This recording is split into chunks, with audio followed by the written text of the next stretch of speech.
Žiūrėk, pakalbėkime apie kalorijas. Pats asmeniškai skaičiuoji kalorijas ar skaičiuoji makronutrientus?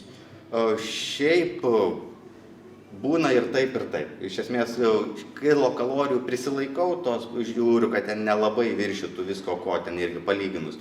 Bet taip pat žiūriu ir į tos makro komponentus, kurie yra reikalingi mūsų organizmui, kad gautųsi panašus balansas bent jau. Nes kalorija nelygia, ne? Ir plus aš pastaruoju metu pastebėjau, kad kai kurie žmonės iš vis skaičiuoja savaitinį kaloringumą. Kelias dienas, tipo, gali, pavyzdžiui, jeigu žino, kad kažkurią dieną jie, pavyzdžiui, čytinis ten labai, tai neva kelias dienas jie sumažina tą kaloringumą, nes po to paaukština. Ir po to, tipo, savaitės bėgyje gaunasi toks kaip ir balansas. Iš tos pusės, sakykime, aš taip pat nemažą laiko tarpą darau panašiai, tik tiek, kad aš laikau arti to maksimumo, ką aš galiu, sakykime, ten, pavyzdžiui, man reikia suvartoti 3,5 tūkstančio kilokalorijų per dieną, kaip pavyzdys tiesiog, sakykime. Ir aš visada laikau apie 50-100 kalorijų mažiau, 3 dienas ir 4 dieną duodu papildomai kokį 1000-1500 kilokalorijų viršaus. Ir aš pripildau organizmo to trūkumų, sukaupu, mano organizmas jisai puikiai tai priima ir tik nei riebalų prieaugio būna, tik tais būna postumis į priekį, toks šuolis, stresas organizmui ir tai išeina į naudą. O iš tos pusės, kaip ir minėjai, kad ten, sakykime, 3 dienas badaujam, 4 valgom, kaip pavyzdys, tai nelabai tai yra geras, nes tai yra labai didelis stresas mūsų organizmui. Jeigu laikyti arti minimumo ir po to duoti ten 3 dienų normą per vieną dieną, tai tiek su kepenim, tiek su virškinimu vėl tada gali atsirasti pakankamai didelių bėdų. O ką sakai, 1000 kalorijų papildomai duodi, tai čia kalorijos būtent iš angliavandenių? Šiek tiek baltymo ten kažkiek? Baltymo nedaug tekelių, tikrai viskas yra angliavandenių riebalų sąskaita. Angliavandenius tik tai vėlgi geruosius, ne?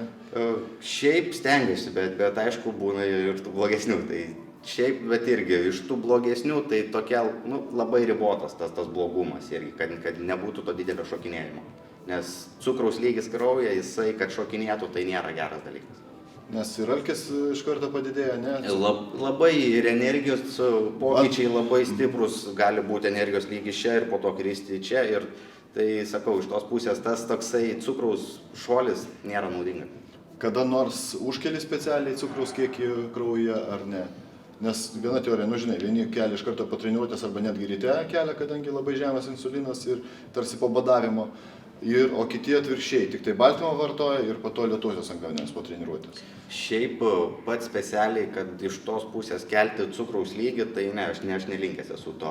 Jeigu reikia, sakykime, staigaus energijos pakilimo, tai taip, tada galima kažkiek tais to cukraus pakelti, tada bus tikrai energijos šuolis ir susidoroti ten, sakykime, ten su didesniu krūviu, daugiau darbo, ten protinio reikia įdėti dar kažko. Tada galima, tai tik tais tokiu atveju, mano akim, tada yra naudinga pasikelti.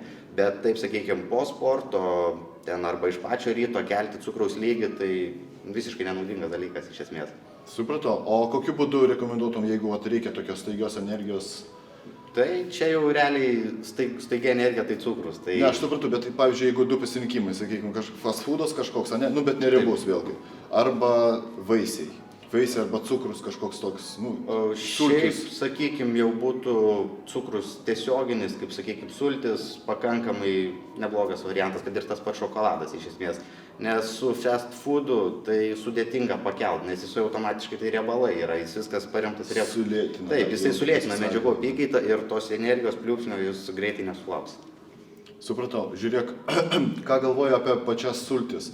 Vartoji pats, rekomenduoji kažkam ar ne, bet nekalbu apie tos iš pakelio, bet apie šviežias sultis. Šiaip neypatingai, iš esmės. Pats stengiuosi jų nevartoti, geriau suvalgyti 5 vaisius, negu išgerti stiklinę tų sulčių, nes iš esmės vienoje stiklinėje jūs gausite tikrai didelį kiekį viso cukraus, fruktozės ir prarasit visą ląstelieną, skaidulas, kurios yra minkštajame audiny ir suvalgyti geriau keletą tų vaisių ir bus ir tiek ir kilokalorijos bus panašiai ir netgi mažesnis kiekis cukraus ir tai bus tik naudingiau iš esmės. Ir pasisavint šiek tiek lėčiau, skaidulos šiek tiek sumažins, nepasisavint. Būtent dėl to, sakykime, mes ir daržovės valgom, kad šiek tiek tą pasisavinimas sulėtintų. Taip, automatiškai, kad jos ir, kaip ir minėjom, kad nušarmintų visą tą ir kad būtų ląsteliena, kad mūsų virškinimas geras išliktų. Žiūrėk, apie angliavandenius kalbam. Fruktozė, gliukozė. Esminis skirtumas - fruktozė kepenyse virsta gliukozė. Taip. Jeigu mes kalbam, sakykime, apie tokias dietas kaip keto dieta. Kažkada esi bandęs? Asmeniškai ne, tikrai nesu bandęs pilnai prisilaikyti tos, bet šiaip iš klientų yra žmonių, kuriems teko duoti ir yra patenkinti. O žiūrėk, kada eina ta jau paskutinė diena, kada iš vis be angliavandenių mes sėdim ir ateina ta sekanti diena, kada reikėtų užsikrauti angliavandeniais. Vieni sako, reikėtų greitaisiais angliavandeniais krautis, kiti atvirkščiai.